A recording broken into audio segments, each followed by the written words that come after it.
There we go. Good All right, good morning. Can you all hear me? Yes, Yes, Your Your Honor. Honor.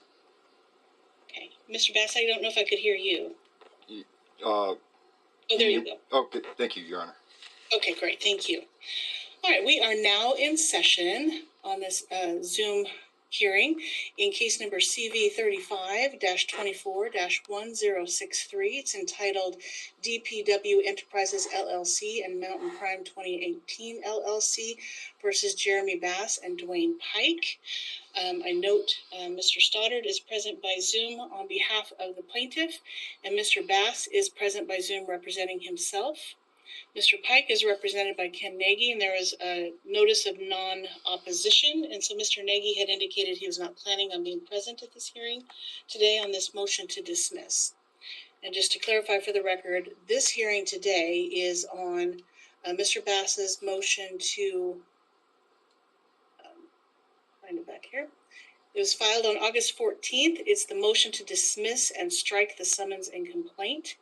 He filed a memorandum in support of that. And in his memorandum, he also referenced his response that he filed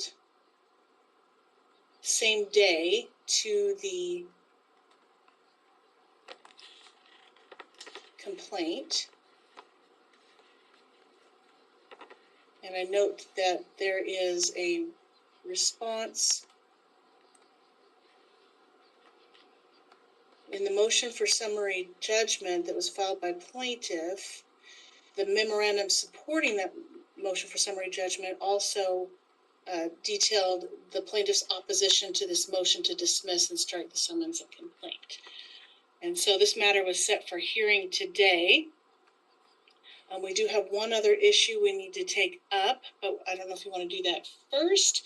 Mr. Bass just filed, and I don't know if you received that, Mr. Stoddard, but he just filed late last night, or right before close of business, a motion to, an affidavit, it says, to essentially asking to continue your motion for summary judgment.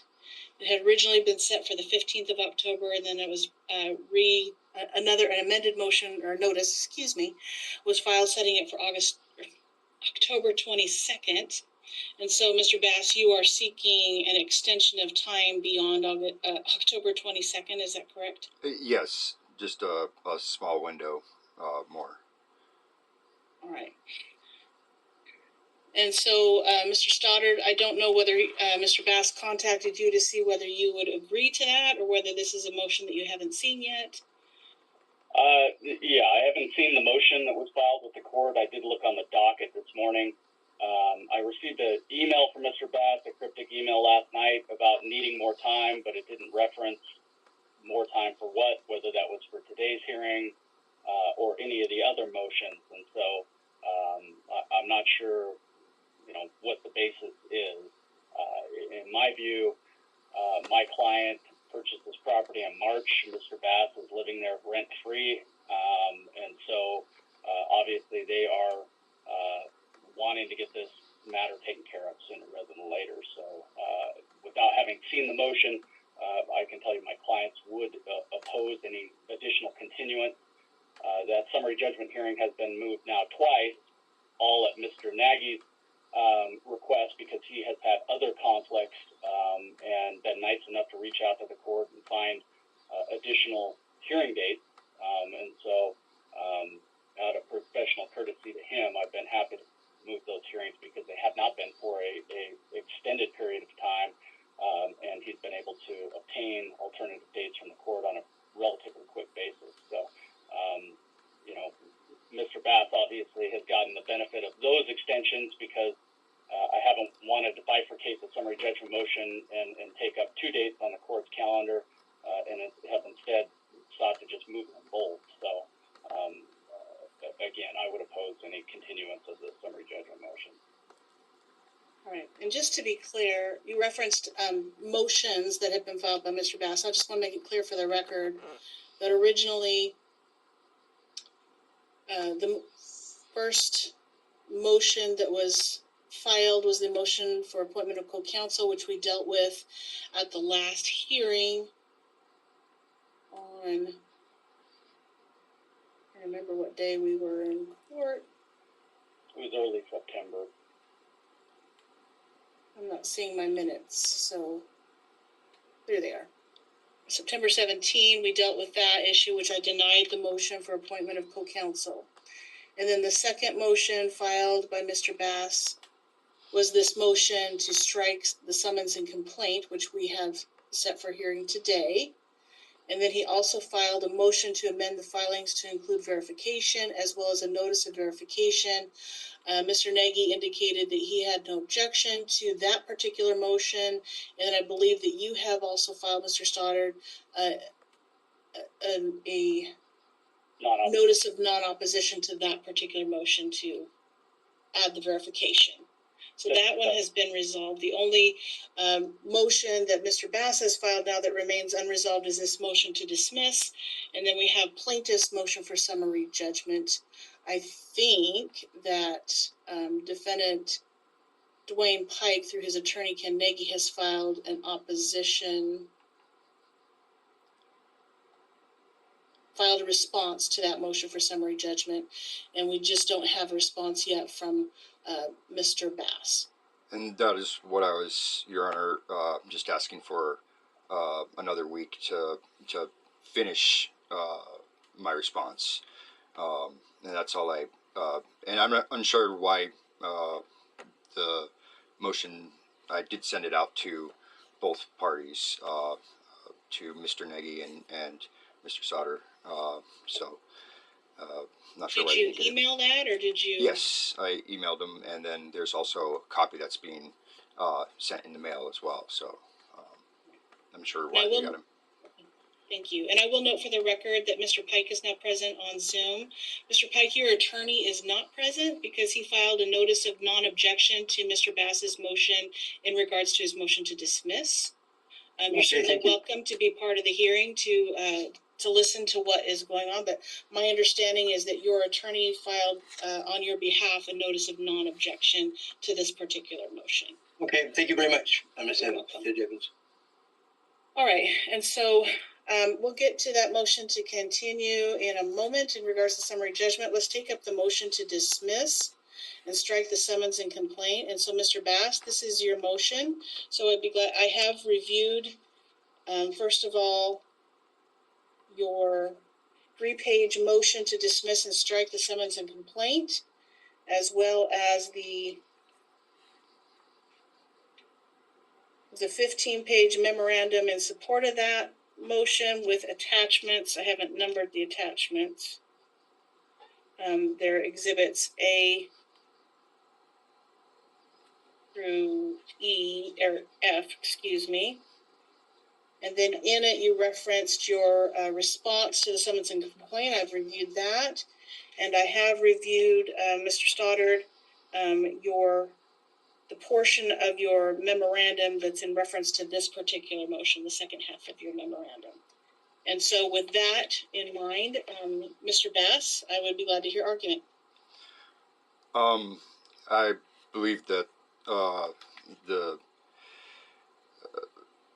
the whole of it to be that they're wanting to be a buyer in good faith for value, purchaser, bona fide purchaser in good faith for value, and there's plenty of evidence that there was coercion and that the sale wasn't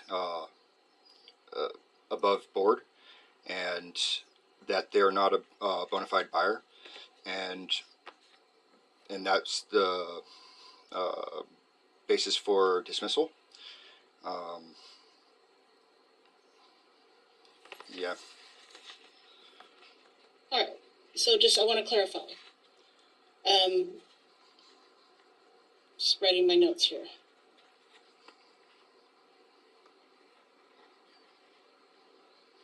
So it's essentially down to 3 issues. First, you're saying that the non-judicial foreclosure sale was undertaken in bad faith. Yes. Second, you're saying that there was plenty of evidence of coercion in regards to that sale. Yes.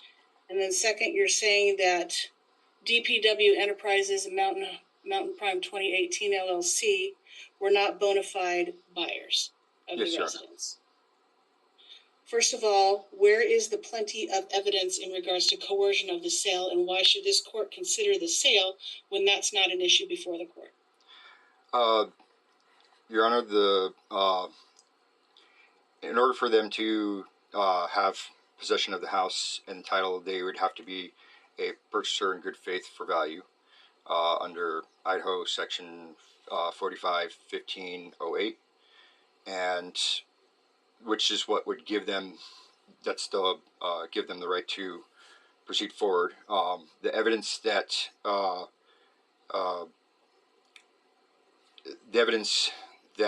I have is in audio and video form, as well as pictures. But it's not part of this record. It is not part of it. That's part of, I thought. The motion to dismiss needs to be supported by evidence or some sort of affidavit or some sort of proof, not conclusory statements. Yes, Your Honor, and I'm gathering that that fact now. This is the hearing on your motion. Yes.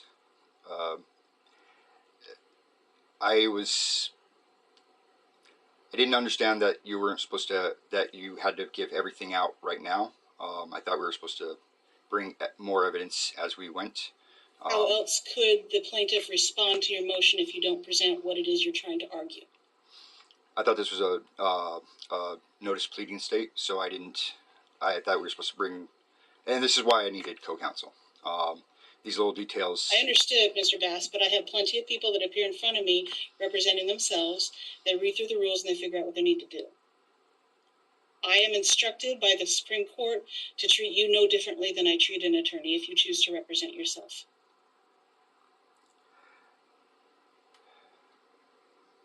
Although I tend to give a lot more grace to self-represented litigants. And that's my response to the summary judgment was, is what that's where all the evidence I was bringing was attached to. And that's part of the reason why I was asking for more time. I didn't know that I needed to bring more than, just, I guess, enough to create a shadow of doubt or some to this part. So not a shadow of doubt standards, preponderance of the evidence in the civil matter.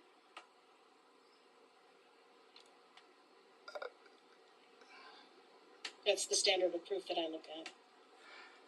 Okay.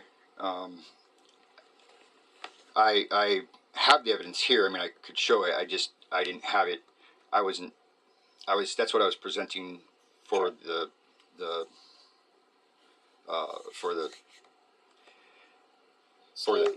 let me just take this through, and then maybe, I don't know if Mr. Stoddard, if you want to address this first, but let me just take it through what my concerns were. Your first allegation in your memorandum is that Carrington Mortgage Services colluded and price fixed and exhibited coercion in the foreclosure, in the non-judicial foreclosure sale. Yes, that sir. Was a conclusory statement that you made. There's nothing in there. You make a lot of statements, but none of which is considered evidence. And then you talked about how they delayed the selling while you were waiting for money to clear up in your mother's probate. And then you're saying that it was they didn't comply, they sold it too soon. But my understanding from the facts as were stated in Mr. Stoddard's memorandum is over a year and a half went by after the default before they did the foreclosure sale. Yes, it was a year and a half after they went into default. We, under the doctrine of the part performance, I had already paid. We had already entered and started the transfer to me. I paid the taxes as well as the insurance that would normally come out of escrow. Hold on, let's make a difference here. So they notified you were in default of your mortgage. Yes. Which means you didn't pay. That's and I don't know whether, to my knowledge, you didn't pay during the entire year and a half. but you were making some sort of arrangement with no time frame that you've referenced to try to pay off the mortgage. And in the meantime, while you were in possession of the home, you paid taxes, you paid house insurance they at this point were not the owners of the residence, correct? Until the foreclosure sale? I guess you were I'm not. in possession of the home and you paid the taxes for living there. No. And you paid the homeowner's insurance. So that comes out of escrow, and I wouldn't normally pay that, and so they took care of that. And so part they of paid the taxes. Yes, they would pay the taxes normally so the whole length of the mortgage, Okay. they would pay the taxes. So this wasn't money that you were out. It was just payment by your mortgage service.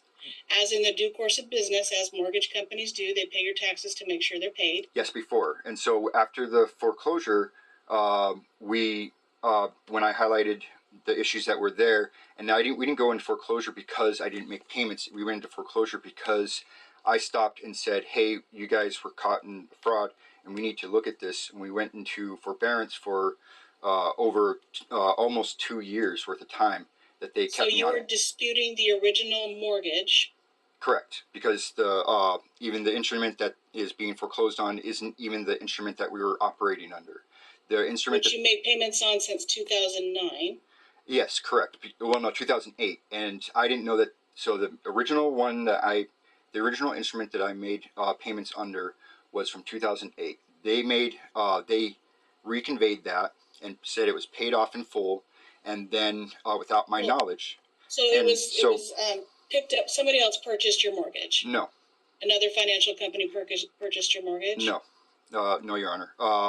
They did a transfer of mortgage, and so transfer to purchase, essentially the same thing. Somebody paid your original mortgage broker money to take over your mortgage, and then your money now went to that new person, correct? Yes, sort of. But Your Honor, the way they did this was in order to create this confusion that made it where it looks like so. The way they structure this is so that it produces this effect of, well, you just didn't pay your mortgage. Everything looks okay. It's transferred normally when it's not. But that's kind of besides the point here, because that's something I have to deal with the Bank of America and not with these guys. But with the foreclosure itself, when we went into foreclosure, it wasn't because I didn't stop paying. I said, hey, there's a problem here, because they were trying to get me to commit mortgage fraud with them by bribing me to sign a new deed that was backdated for 2012 and 2020. And I said, you filed suit on that matter, isn't that correct? Yes, and that was dismissed. But that was actually against, I want to say that was against DPW, and you eventually hadn't brought in the right parties to contest that issue. It was against the trustee to stop the sale, because I was, again, trying to find a lawyer and couldn't find anything. And because this is such a complicated matter and such detailed kind of thing that I do need help, so that's why I was. My apologies. The other case, it was CV 3524-1064-63, was you against Bank of America, Michael Newell, the trustee, and Carrington Mortgage Services. Yes, Your Honor. And that case was dismissed. Dismissed because I failed to procedure-wise serve correctly, and so while I was finding a lawyer, it was on pause, so I just kept it in pause. Right. So that was originally filed back in December of 22, and then in November of 23, the court sent out a notice of proposed dismissal for inactivity. Yes. Because there had been 90 days, failure to serve the complaint with 182, no activity for 90 days, failure to serve the complaint within 182 days. And then you didn't respond to that, and so it was dismissed in December 4th. Yes, and that's because we were already in. I was going to pay off the house in order to take that off the table, so that I could do the suit without having to worry about my home being used as leverage against me. So I was going to pay that off, and that's why we entered into an agreement with Carrington Mortgage for me to pay it off. And so at that point, they went ahead and stopped making payments to taxes and insurance, and I took over the payments as the part of the transfer to start.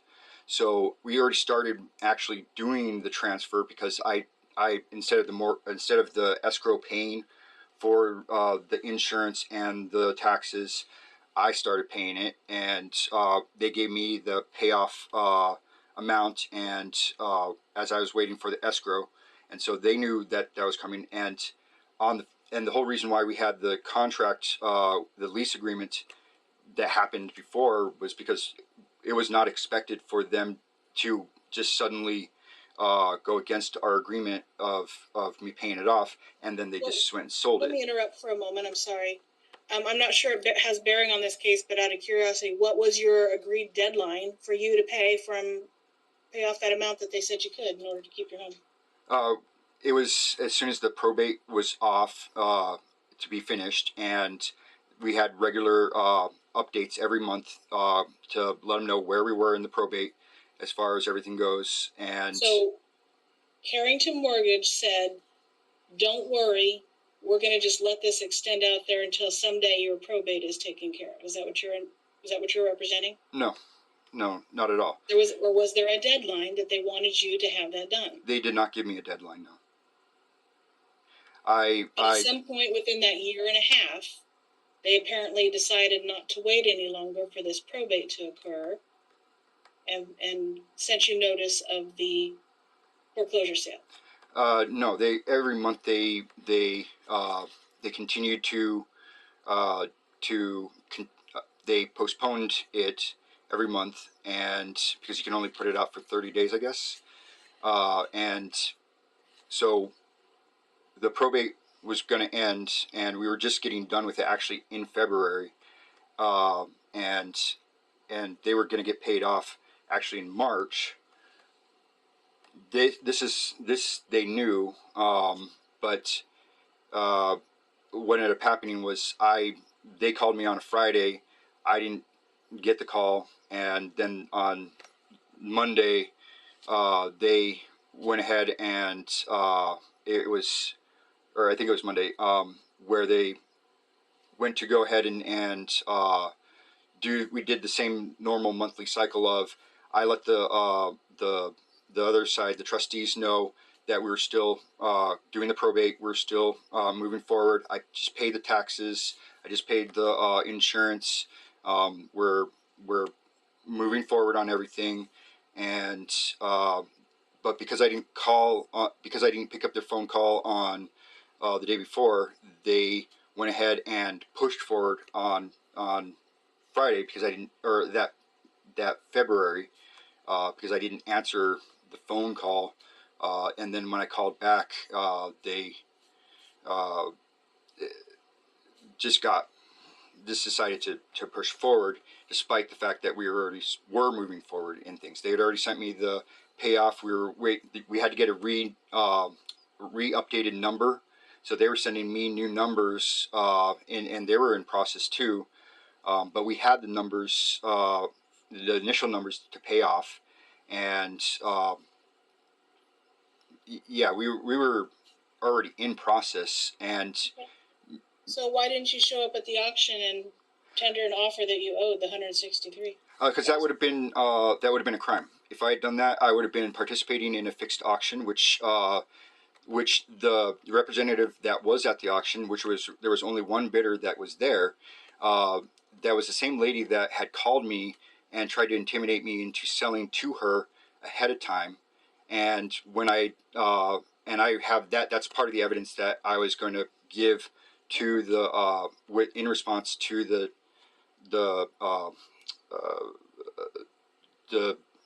dismissal or the motion for summary judgment.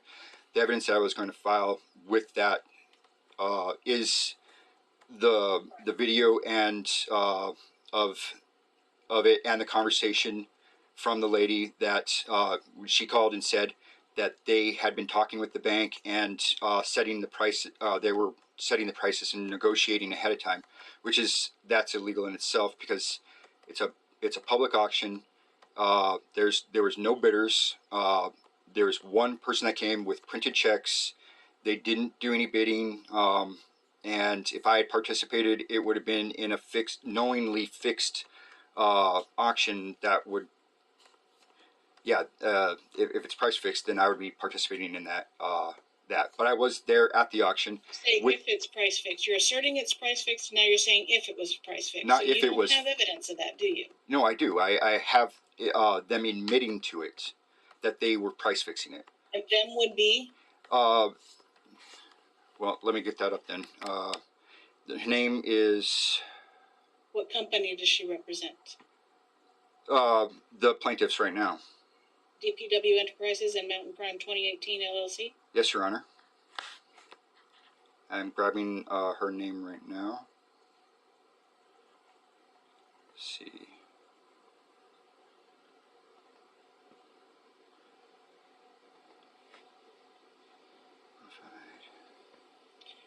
Her name is. Well, apologies. Whatever the representative, her name is, of the plaintiff. So what you're alleging then in your motion to dismiss is one, bad faith for the non-judicial foreclosure sale from Carrington Mortgage Services. You assert that there was coercion. You didn't say on behalf of whom. I assume that's Carrington. And that you said that the current plaintiffs were not bona fide buyers. Yes. And for that reason, you're saying that I should dismiss this eviction case. Yes, they don't have rights because they're not bona fide buyers, and the sale needs to be vacated, and which is part of the filings that I'm. And you understand that any request to vacate the sale is beyond the scope of this case. It's beyond the. I understand it. That is beyond. I guess I really don't understand I'm not allowed to. You're making accusations against Carrington Mortgage Services. They're not a party to this case. I'm making accusations against the buyers. And how are they going to know what went on throughout the course of your negotiations, if that's what they were, with Carrington Mortgage Services for that year and a half following their notice of foreclosure or default? So there's several reasons why they would know. One, there was. Do they represent Carrington Mortgage Services? No, they represent themselves as the buyers that were negotiating with Carrington Mortgage. They're a separate entity. Yes, representing themselves. How can a separate entity represent the interests of Carrington Mortgage Services? No, they're a separate entity representing themselves in negotiations with Carrington Mortgage. So they were a party with Carrington Mortgage, not as Carrington Mortgage. So they were making bids along with other developers with Carrington Mortgage, and they basically held an auction in private, and then came themselves to the just came and had with printed checks, and there was no bidding at the auction. There was at the public auction that was supposed to be there. They had done this and settled it before, so no other developer came to bid. There was no bidding at all at the auction, which is what I have video and audio of, as well as the representative that came to the public auction. She is the one that contacted me before, telling me that they were price fixing it, and that she was, because she didn't, she was trying to scare me into selling it to her, so that way it would be a better deal. So let me just get this straight. My understanding is Carrington offered for you to buy out your mortgage at $163,000. That didn't happen within a year and a half. They gave you notice and set it for a trustee's sale. At the sale, it was purchased by the plaintiffs in this matter. And as I understand it, I thought I read this somewhere, but correct me if I'm wrong. It was purchased for $150,000. It was yeah, their initial So in other words, Carrington took a loss. No. Oh no. You owed them $163,000. They took $150,000 on it. No. After 15 years, they have been paid almost $200,000. And it wasn't That's Carrington what Mortgage. interest tends to do. Yeah, and Carrington Mortgage, they only came on to the whole of it in 2015, and that's part of the reason why they're trying to get me to commit mortgage fraud by having a new deed signed for 2012 with their name on it and my ex-wife's name on it in 2020. So it was backdated for 2012, and so they were trying to get me to sign these papers for a new deed that was backdated because we were operating. That's what they were operating under. So the deed that they're foreclosing on right now, that the instrument that's on record, that is not even the terms or anything that we were operating under. So that one's is just there. Bank of America has already agreed that the reconveyance was legit. And that's part of the problem is that what we're operating under, the instrument that we're operating on, is not what was recorded. Now, Carrington Mortgage had sent to Idaho State Department of Finance a instrument that was not recorded, presented as if it was recorded and what we were operating under, which it does fit the terms that we were operating under, and that one's not. And so that was part of the packet that I'm presenting. That I'm asking for, another week to be able to finish. But they had sent me a whole nother set of papers that we were operating under. That's what we went through. That's what we were. They should have been foreclosing on, because it had all the correct numbers and everything like that. But Right. as far as the payoff goes, I only got the final payoff that we were discussing in December. So it was only a matter of a month time between getting the number for the payoff to hand them a check in order to take the house off the table. That was only a month's time. So they gave you what they just said you would have to do to pay off the mortgage in December. Yes. And then in February they put it up for sale. The trustee said. No, Your Honor. They started foreclosure in March of the year before. Of 22. Yes, Your Honor. And then they gave you the notice in December of 23. And then it went to the non-judicial foreclosure sale in February of 24. Correct? No, Your Honor. That is not correct. They gave me notice of foreclosure in 22. And it every month they kept going to postponing it, the auction. At your request, correct? Yes. Okay. Well, actually, at first, at the first 8 months of that was not at my request. They did it because of litigation, and I was working with, and still am working with, authorities right now for this. So I have with the SEC an open investigation, and with the Lewiston Police open investigation as far as the criminal aspects of this. So That's been open since 22? Uh, when they notified you of default? No, that came after the investigation started in 23, in roughly oh no, I'm sorry, 20 in the beginning of 24. Actually, it depends on which people part of the investigation is. So there's multiple entities that have open cases. Some of them have started in 23, and some of them have started a little later. So the one with the Lewiston Police is in 24. The Department of, or the Office of the Comptroller is in 23. Idaho Did the Lewiston Department Police Department investigation begin before or after the sale? began after the sale.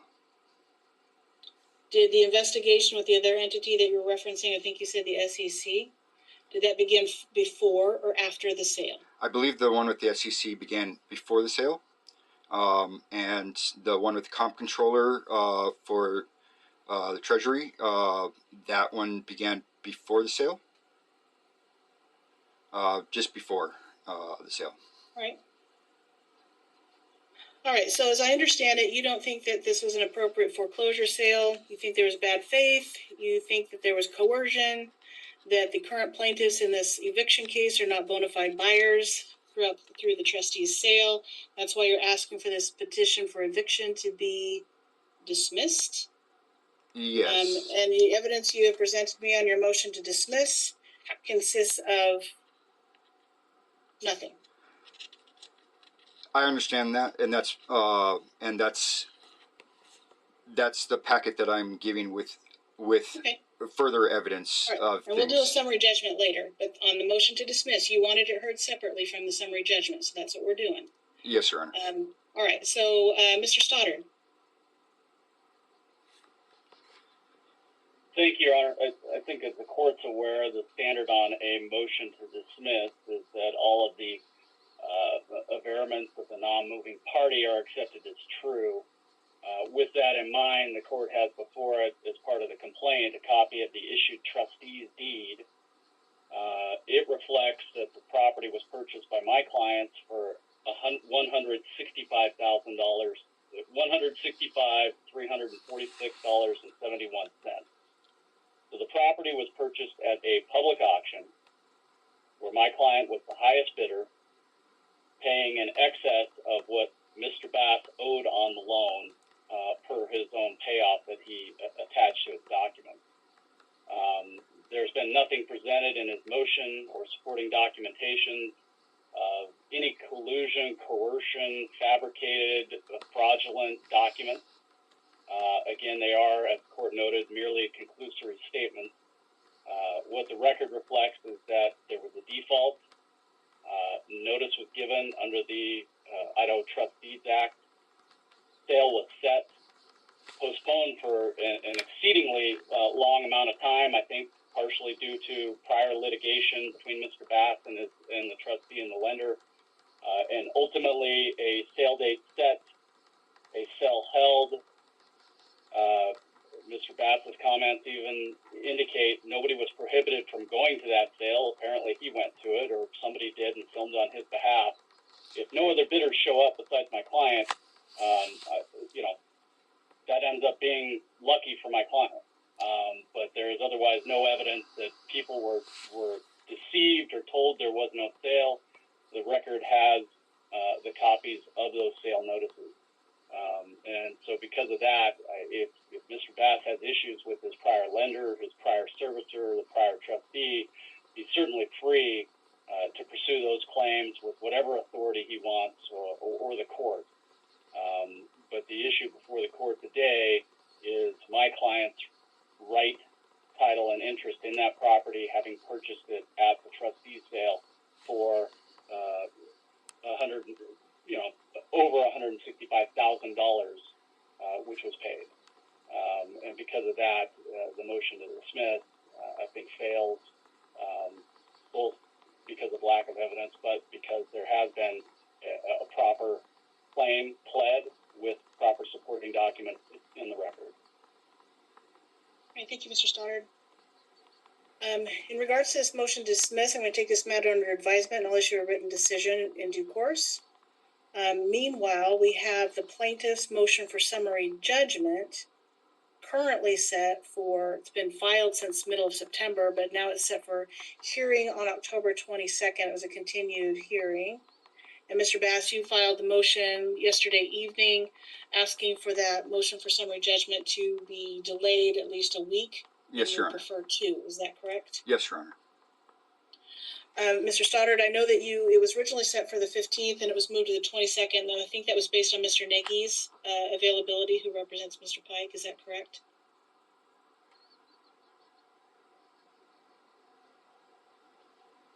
That is correct, Your Honor. If I were to grant a week continuance to the 29th, do we know whether Mr. Nagy's available? Did you I check do with not, him, Your Mr. Honor. You don't know, Mr. Stoddard? I do not. I mean, my thought is that if the request for continuance is merely to provide Mr. Bass additional time to prepare his opposition materials, then I'm happy to shorten my time frame so we can still have the hearing on the 22nd.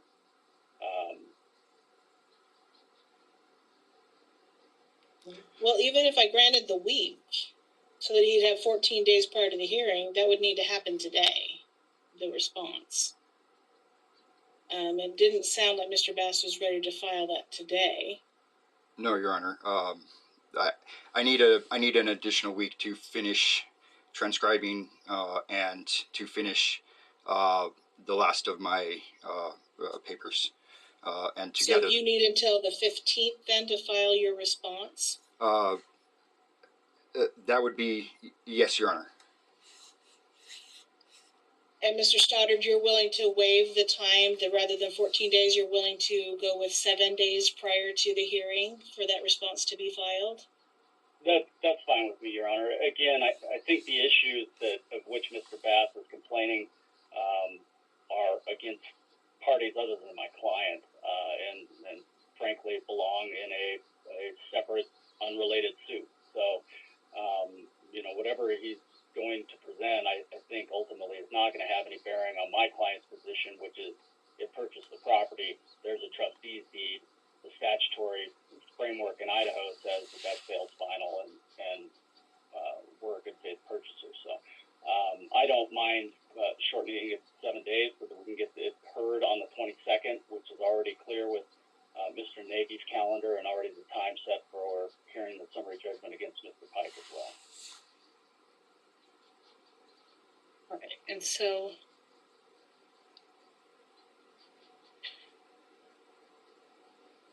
assuming Mr. Bass could file his opposition materials and then email them to me on the 15th, I could likely have my response filed by Friday the 18th, and then that would give the court, Monday to review my response if it hadn't already reviewed Mr. Pike's materials or Mr. Bass's materials at that point. But all right, so Mr. Bass, I guess kind of splitting the baby in the middle here. I will allow you to file your response rather than have it due today. You can file that a week from today on the 15th and make sure that counsel, Mr. Nagy and Mr. Stoddard, get a copy of that. Email that to them at the e-service addresses that are listed on their pleadings. Thank you, Your Honor. And then if you're going to have any reply to that, Mr. Stoddard, that would be then due on the 11th. And that would give the court time to read everything on the 14th. The 11th, Your Honor, his would be due. I'm sorry, the 18th. 18th. My apologies. Certainly fine. So then that would give me time to review whatever is recently filed on the 21st before we have hearing on this on the 22nd at 10. Perfect. Thank you, Your Honor. All right. Is there anything else? And I will have a decision in regards to this motion to dismiss prior to that hearing date on the 22nd. Okay. Anything else we need to take up for today? I do not believe so, Your Honor. Not from plaintiff, Your Honor. All right. Thank you, then. We'll be in recess. I will see you all on the 22nd of October. Thank you, Your Honor. Thank you. All right. Have a good day. You too. Good day, Judge Evans. You too, Mr. Pike.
Okay, today's 2024-10/08.